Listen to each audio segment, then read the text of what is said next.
we want to welcome our friend Brad Leigh back to the podcast here. As you may know, Brad served as an associate or assistant engineer on many of the Phil Ramone-led Billy Joel records in the 1980s. Also recently, he was tasked with remixing much of Billy's catalog in Dolby Atmos, which we are going to unpack with him soon.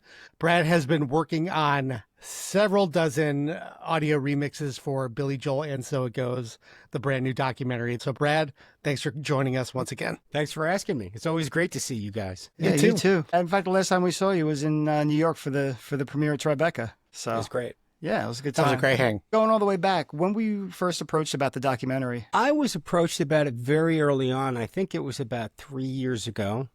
I met with Steve Cohen and John Jackson when this was just an idea. I don't believe HBO was on board at that point, and I'm not sure when they connected with Susan Lacey and Jessica Levin. I was doing some early research, going through the archives, looking for interesting tapes and things like that. Right. So you were more than just cleaning up the audio then. You sort of had a hand in finding that archival material? I was very familiar with a lot of those records, and I was familiar with the note keeping, and I was there, so I was familiar with what could be available. If you're looking for an outtake of All for Lena, look for the song Funny Papers, because originally that's what that song was called. Mm-hmm. And I also knew that we had run quarter inches. Phil used to like to run a 2-track all the time at 7.5 in the background. And that way, if anything happened during the session that Billy went, what did I play back then? Or we could go back on that tape that we just erased over and over and find it. And a matter of fact, that's where we got that great little segment of the making of Just the Way You Are, because one of those tapes survived. So because I had a knowledge of that, I knew at least where to point them to look. So I would meet with John Jackson and we would go through the archives and I'd say, hey man, this looks interesting. That looks interesting. This doesn't exist on a stereo, so you're going to have to get the multi-track. Have you done work like that before, like getting that deep into music for movies? I've done music for movies. I've recorded film scores. I haven't done it in more recent years, but I recorded the film score for the movie Working Girl. One of the first film scores I did was the movie Reds, which was directed by Warren Beatty. I used to do a lot of work for Marvin Hamlish, who did film scores. I've worked on music documentaries as well, in that Julian Lennon's first tour, I went out on the tour with him and they were filming a doc and I handled the music side of that. Oh, and also Billy Joel in Russia. Oh, right. I mean, there were two documentaries that came out of that. So yeah, that's a good point. Just starting from a technical standpoint, when you sit down to mix it, are you thinking differently just in terms of this is going to come through people's TVs or this is going to come through a movie screen versus a stereo or earbuds? Back in the day, that was a primary concern in that most people heard music on their car radio, which usually wasn't very good, or they heard music on a transistor radio or a television. So we always would listen on a small speaker. I still do it as a matter of habit because I think I hear musical balances well. The mixes for the HBO special were 5.1 surround. So I'm listening with 6 speakers, and then just to my left here, I have a TV soundbar, and my software collapses the 5.1 down into just a stereo. So yeah, and I did. And all the mixes, I would check and listen on this soundbar to see how it sounded in stereo on a small speaker. Yeah. And make sure nothing major was getting lost in translation. Yeah. Can you give us some examples of the well-known songs, the stuff that's been out already versus stuff that was never released or something deep that had to be restored? The fun stuff was the stuff off of Cold Spring Harbor, which I was less familiar with. I had the opportunity to mix it at the proper speed and the proper pitch and do a slightly more high-fidelity treatment. There was a lot of source material. I mean, John Jackson and Jessica Levin and Susan Lacey dug really deep on this. I think I put my hands on every piece of music Billy has ever recorded. Some of those were old mono recordings that were very poor that I sort of did a pseudo stereo on, or I did EQ and compression to try to make them sound more lively or add some ambience. And some of them I just liked leaving dirty, because a few of those tracks, It's sort of like when you hear a lo-fi track from 1973, it sort of brings you back in time. It's like, oh no, now I know I'm listening to something that is 40, 50 years old. It has the character of an old recording. I would imagine that would happen too. Like if you're getting down to like Lost Souls and stuff that wasn't recorded on great equipment or the best equipment anyway. Is there like that question of should I be a little true to how people heard it back then? I did mix the Lost Souls. We did get the 4-track tapes that were pretty well complete. It's funny, it was done in the Beatles format where they recorded on one format, on one 4-track, and then they bounced to another 4-track so they could record more and they bounced. So I didn't always have a complete tape. I think that stuff was unavoidable to not mix in that style. Like I couldn't have done a modern mix of the Lost Souls. I actually thought the Hassle sounded pretty good. Now that I didn't mix, that we worked from the stereo archivals, and I actually thought Attila sounded really good. And again, I didn't mix that. That was from archival stereos. I always liked Attila. I wonder what it would sound like recorded now if it would be more bombastic, because it did have that sort of early Sabbath kind of dry metal production to it. To me, the thing about music is it's all in the delivery and the arrangement, because one of the fascinating things to me was to go back and listen to the early Heart recordings. And those were always huge songs to me. And then you listen to the record and it's 4 people in one room. You know what I mean? They're not expansive, massive mixes with, cavernous reverb, but they just move you that way. And when it came to stuff that you hadn't heard before or weren't that familiar with, did it give you new dimension for Billy's music? I mean, because you've been so close to it anyway for so long. Until I got into the Atmos, I was less aware of, involved, or a fan of his earlier material. In that, most of it was recut when I was working with him on songs in the attic. So I didn't really have to go back and delve into the earlier recordings. But it's interesting that after working on this for a couple years, just every drop of his music, I actually just gained more respect. I appreciate all of it more. I mean, even listening to the first Everybody Has a Dream from Cold Spring Harbor, the first time I listened to it, I'm like, oh my God, because I'm comparing it to the version he did with Phil Ramone. But then after listening to it a few times, and also the other thing about that is that was actually first cut with the band. And actually, a mistake. It was first cut with the band, and then I think Artie copied it in LA to another tape, and then they added all that bombastic orchestration. But those early ultrasonic recordings are great. As a matter of fact, it seems to me that most of Cold Spring Harbor actually does come from those early ultrasonic recordings. And we've talked about this in years past, the note taking with the Phil Ramone albums and just how well so many of those were documented. And obviously with you being there as well, so you knew what to look for and how things were put together. How different was that with the earlier records and the later records? It was pretty well non-existent on the early records. It all had to be done by ear. I just had to sit there and listen to what was released and what I was mixing.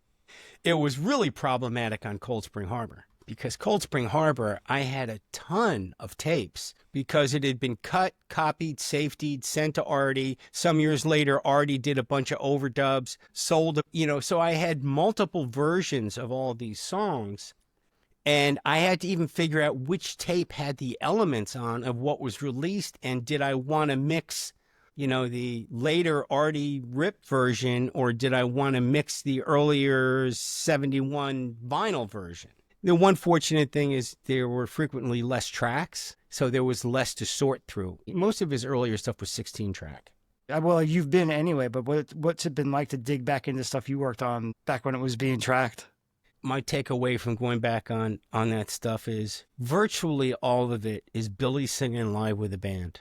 I don't care if you're talking about Nylon Curtain. There's not that many overdubs. There's not that many repairs. There's not many fixes. All his records are Billy and a band. Though there are more effects on Nylon Curtain, there's not a tremendous amount of overdubs compared to other pop records that I've worked on. When it came to the documentary then, what kind of collaboration did you have with Jessica and Susan? The interaction was really sort of a not a triangle, but a square. It was John Jackson and Steve Cohen and Jessica Levin and Susan Lacey and Deborah and Sherry, the music editors. You know, they rough cut the film and they put their hands on whatever they could to pull the movie together. But then when it came to completion, they wanted the best version of everything. They also decided at the end that they wanted to mix this in 5.1 for HBO in surround sound, which they hadn't had. So there was a lot of discussion between all of us. I mixed most of it in surround sound. There was discussions with Jessica about how to treat Cold Spring. And the thing that I wanted to do on Cold Spring, which is originally they wanted to just stick with what they had because it sort of fit the time period. I mixed virtually everything as an instrumental without any voices. And you may not notice that in the film, but there will constantly be a song going by and nobody's singing. Jessica decided what songs they wanted as instrumentals. And sometimes instrumentals were used to make an edit work. Like if they had an edit and they didn't want to chop off a line of dialogue, they would use the instrumental track. But on Cold Spring, like one thing I really wanted to do was have it at the right pitch. But Cold Spring was the one that, you know, Jessica said, just leave it stereo. Don't mix this in surround. Just leave it stereo. And it's at the proper pitch. So yeah, there was a lot of discussion between everybody as far as that goes. We've seen a lot of incredibly restored live footage. Was there any live material specifically that was touched up or remixed? The way things work with Billy is Brian Ruggles and Jay Vicari do all of Billy's live recordings and mix them. So everything that you see in the documentary that's live that was recorded multi-track is mixed by Brian Ruggles and Jay Vicari. Okay. You know, it's interesting. I think it was the Sigma Sound. Brian Ruggles mixed that live, but we only had stereo. So he mixed that live back in the day. Mm-hmm. A lot of the TV shows, the only thing we could get, you know, the old gray whistle test. A lot of those early ones were in mono, right? Yeah, KZEW. Those were just old mono videotapes. And I tell you, you mentioned the editors as well. I was very impressed, especially when we had live montages where it would show a song through the years, how well a lot of that was cut together and it wasn't jarring, very smooth transitions in so many spots. I have to give huge praise to is Bob, and I'm going to mispronounce his name. I believe it's Bob Chavalis, but I think I may have mispronounced his last name. Bob did a masterful job on this film mix. I heard every word of dialogue always. The music came in and out without you being aware that it was coming in and out. The music was strong, but it never competed with the talking. He did a brilliant job. And for as kinetic as it is, where it's just something's always shifting somewhere, it never smacks you across the face at a song start. That's a great point. People always talk about how you can't hear anything on TV anymore. We all have to use subtitles. For somebody to add the extra balance of all that music too, that's no small feat. I watched it with my family in Maine on a stereo TV that was taking the surround and simulating a stereo, and everybody was really pleased with it and could hear everything. Brings up a good question. What were people's reactions to it? What did your family think of the documentary Everybody itself? I've talked to has absolutely loved it. You know, when I was in Maine, I have a cousin that really loves Billy, and in the house they were staying, they didn't have HBO. I played her off my laptop onto their TV, and all the cousins stayed up, and they all go to bed at 10 o'clock, and they all stayed up till 12:30, and they all loved it. None of them had to say it. They all raved about it. I mean, I think it's a great film. I think that if you had 10 filmmakers asked to make this film, you'd get 10 films different, and I think that 5 of them would be very similar in the music documentary format. But this film was a surprise to me somehow. I think that the approach that Susan Lacey and Jessica Levin took, where they really delved into his personal life and tied it to the music, was enlightening even to me. Billy was on Bill Maher's podcast this week, and he said this documentary even showed him some things about himself and the music that he never picked up on. He's like, I never realized how much Vienna was really about me trying to find my dad. I was going to say that. To me, Vienna was just a poetic song. Right. What's fascinating to me is I know the way Billy recorded. He came in and he would have the chord structure for a verse and a chorus and a feel. And he would sing a melody with a mock lyric that made no sense. And then he'd come back after he wrote the lyric and recut it with a band. And I always thought, well, these are just poetic little stories. But how he got something true from his life into this poetry to fit a melody that he had already written was fascinating to me. I assumed that She's Got Away and Just the Way You Are were about Elizabeth. My feeling was Big Shot and Stiletto were about Elizabeth, even though he denied it publicly for years. Right. But when you see how literal the lyrics are to what was happening in his life, Say Goodbye to Hollywood, I just thought that was a fun song. I didn't think about him leaving Hollywood. Right.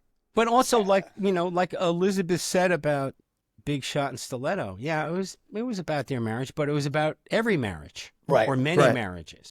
So it transcends that, which is why he's so popular with the world, I think. Again, major props to Jessica and them and the editors as well, when going back to the Vienna story, and especially when you have Russell talking about once they finally connected, you could just feel the distance between them, and the fact that they honed in on that little piece of footage from the 80s where Billy and his dad are backstage, and you could just see the disconnect. It was so palpable.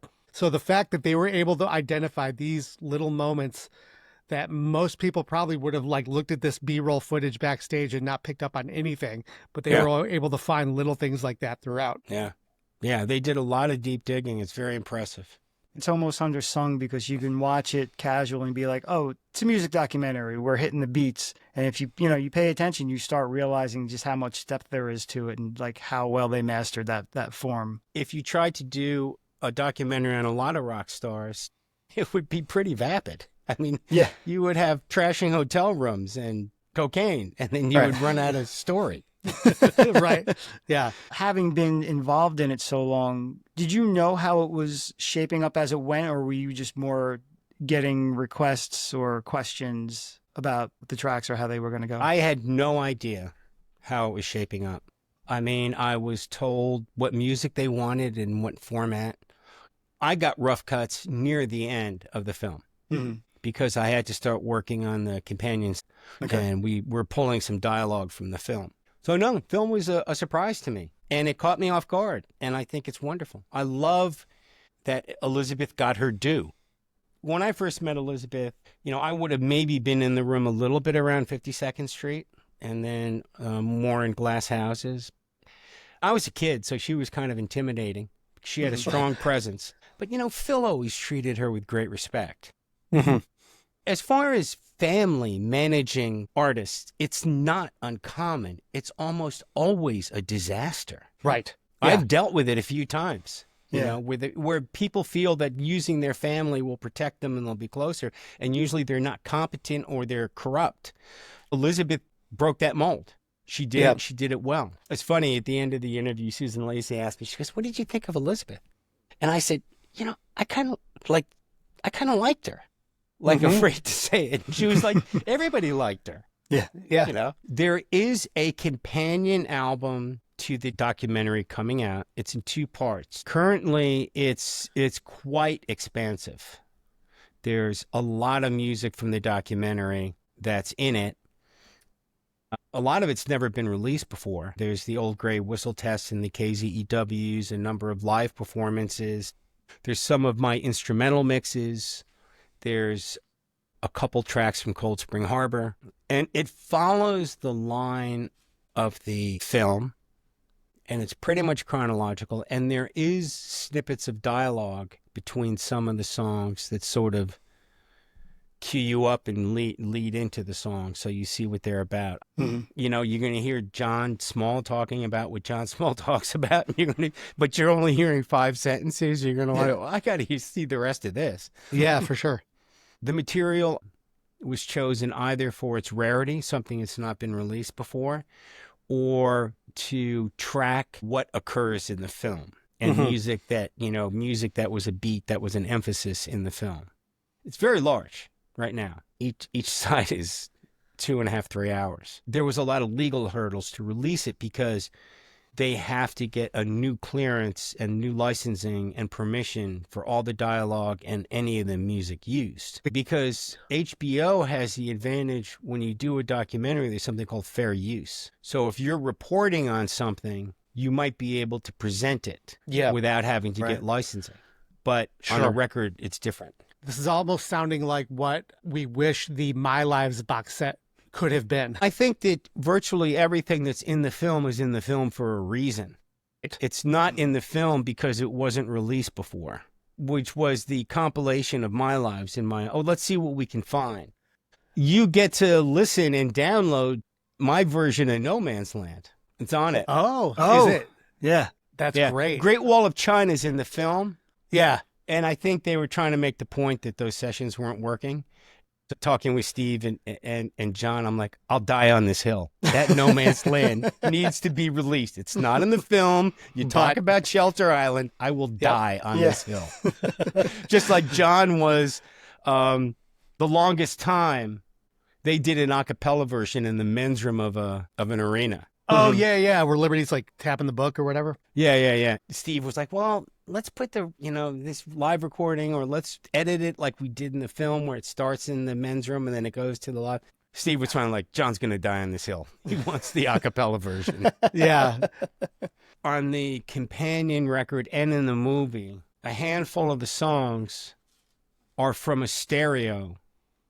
Or a mono or a stereo, I don't recall, that I was given, and I reprocessed. And then a couple of the songs I mixed because we had the multi-tracks. You did. We didn't have all of them. They still need to be found. They weren't always rolling tape. There's another funny one, too. Listen to Stop in Nevada, because that's from Billy Joel Tonight, and it's from a rehearsal, I think.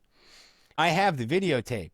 Like, the guy must have been drinking coffee. They're on a break at 4:00 in the afternoon. It's a rehearsal. Then Billy starts playing, hit record. So I have it like hitting record. So when you listen to the companion track, you hear Billy talking over a piano intro of Stop in Nevada. And then it goes into the fill into the song.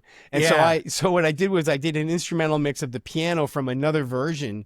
Yeah. From the record, And I guess. blended that in. And then I edited it in. So there's no, it's like a different intro than you'll hear on that song. Yeah, that's funny. Yeah, I think, you had to go through and just find these little anomalies and work through them all.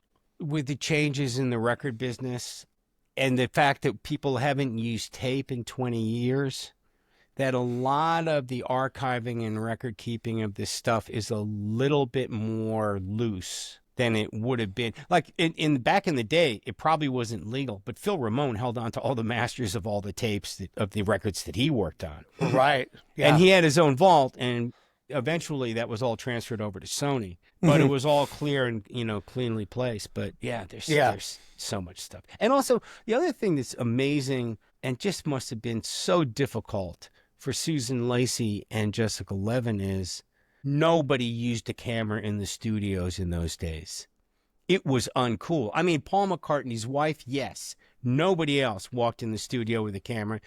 Nobody walked in with an 8mm or a 16mm. So there's no film footage of those sessions. There are no stills. I have no pictures. I think I told you, I went backstage with Billy a few years ago at the Garden, and I said, Billy, I hate to ask you this, but I need a picture with you because I've worked with you for 40 years and not one exists. Obviously, we saw more expanded footage from the bridge sessions in '86. I think that was at the power station, maybe. There's that footage of Billy, Phil, and Liberty, and then you see Doug off in the back, and they're playing Under the Boardwalk. Now, obviously, we've never seen any photos or anything from that area. Is that the Innocent Man sessions? That footage of those guys in the studios in that area of the film is in two locations. It's in RCA, which bombed. We worked in RCA and we didn't like it and left. We worked only a few days. When you see Billy on the drums and there's like a curved wood wall behind him, that's RCA. Okay. And then the other studio was sort of the crosshatch wood walls and Billy's at the Rhodes and Phil's out in the room with him. That is Chelsea Sound. Innocent Man was primarily done at Chelsea Sound. There was some session talkback tape from like when Artie Rip was recording. Were you working on that as well? Like those like kind of snatches of studio dialogue? I spent hours going through multi-track tapes of Phil sessions and of Artie Rip sessions, looking for dialogue between Billy and Phil and Artie and Billy. Yeah. So I went through and pulled everything I could find. I went through all the multi-tracks at the Cold Spring Harbor sessions. Problem is, this tape's expensive, and tape runs out. So if you're not doing a good take, you usually hit stop. You usually don't let it roll. That quarter inch of Making Just the Way You Are, which is on the companion album in a longer form, I edited a slightly longer, clearer form to it. Oh, nice. One of the only quarter inches that survived that was running during a session. Because we ran over them. If nobody said anything of any interest, we would rewind the tape and hit record again. The thing was recording for 12 hours a day. You're not going to keep every little thing, right? We were recording it at 7.5, so it's an hour a reel. But if you had a 10-hour day, nobody's going to log what's on those 10 reels. It wouldn't be useful to you. Hearing the talk back with Phil and, Billy's initial frustration and then hearing the band fall in around Lib, that was just a really, really nice moment. Yeah, and I included the Billy's out there and you hear a pop and Billy goes, "What's that?" And then he plays the Rhodes and it's a phaser. So it's got the iconic Just the Way You Are sound. And Billy's like, yeah. So that's what convinces him to go with the Rhodes. To give it a shot. shot. I love this. I never had a toy before. This is great. Yeah. yeah. What a great find. Like not only just to show you how you got that iconic song, but like to find something that really encapsulated, I guess, how they worked. I thought the documentary had great examples of Phil's involvement. It wasn't a lot of time, but it was like, oh, this crucial piece. Oh, this crucial piece. Oh, this crucial piece. Something else that occurred to me after going through all this material is what an incredible singer Billy is. He doesn't have the voice that people melt with, but he's an incredible singer. All his live stuff is on the money. Mm-hmm. Yeah. And I don't think he gets enough respect for his singing chops. Yeah, I think, especially Songs in the Attic, I think is the great version. I mean, granted, there was a lot of, post work, but when you listen to, especially Street Life, just how full-throated he is, what control he has over it. What was There's no post work. that was one guy with a microphone, Grateful Dead style, if I remember correctly. You guys on the one-on-us. Yeah. And what was it when we were watching, or we were listening to one from the 80s where we thought he was going to blow his voice out? Remember that? Where Was he it was the, pushing. Might have No been Man's Wembley. Land? Philly 86? Yeah, I think it was Philly 86 or Wembley where he was pushing so hard where he's got to be shot. He's towards the end of the concert and then he brings it down for a ballad and you realize, no, that was full control. Like as rock and roll as he was getting, he hadn't damaged anything. The other things I had to deal with was still rock and roll to me. The video copy they had of the music video was crappy. And they loved my 5.1 mixes. So they put my 5.1 mix against the video and it didn't sync. And back in those days, on music videos, we used to record Billy's vocal live. I never realized anybody used it. Right. But in parts of that song, they used Billy's live performance in the video. So when they used my mix, it didn't lip sync. So I said, send me the video. I used software to pull Billy's dialogue out. Billy singing out. Vocal. I put his vocal out. I put that vocal in my mix in the sections where you see him on screen and then remixed it. And what really works out kind of cool about it is in the Atmos mix I did, it's Billy's center. What's the matter with the word I'm saying? The answer, don't you know that your tie's too wide, is stereo on the sides. Right. But it leaves the center open. So if you'll notice on the film mix, it's 3 Billys. Oh, because you see what I'm saying? So there's him live vocal in the middle on the front, and then his 2 record, don't you know that your tie's too wide, on the sides. And I had to do something similar like that with one of the Sparks tracks too, because again, it had a live vocal. A tangled web, and you're certainly one that's now had to start going through it all. Well, now I'm starting to approach my Billy knowledge. I'm getting closer to you guys. Yeah, well, with the chronology. I'm sorry.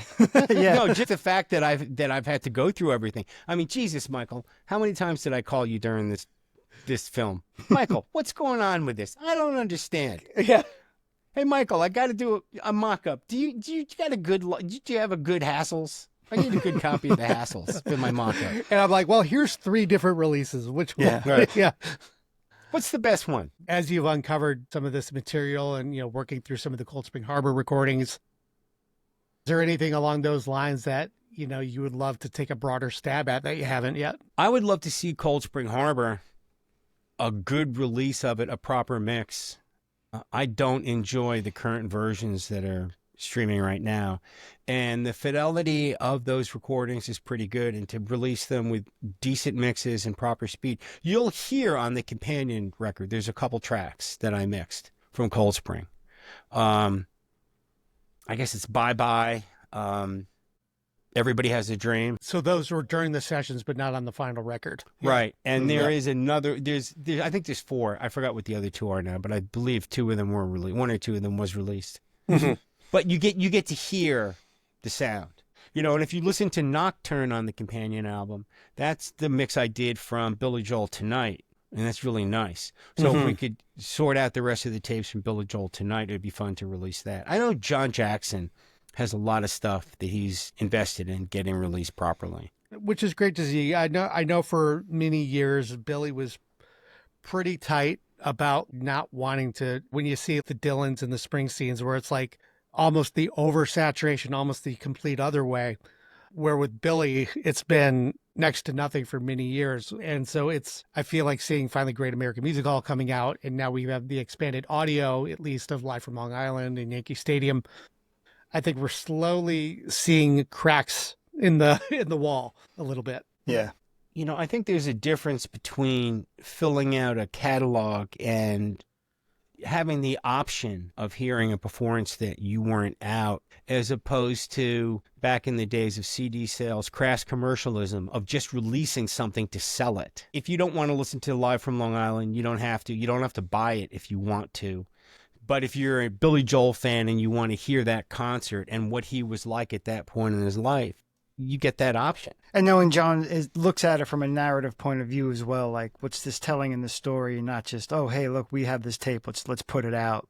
You know, that adds a different dimension to it. And, you know, the fun thing about Sparks is John pointed out to me that I didn't know. I believe that the Billy Joel Tonight concert in Connecticut is the first video recording of that band with Billy. Yeah, I believe so. To an aficionado that would know the history, this is kind of cool to see the first time that band's playing with Billy on film. If somebody didn't tell me that, I would not have known that. And something that is really great about the documentary is you don't even realize you're going through Billy's complete history and catalog musically. There are brief moments, so you get to hear it all. And you can investigate it further if you want. You can go listen to the companion album. But in the documentary, you're really getting, you know, most of his life's recordings.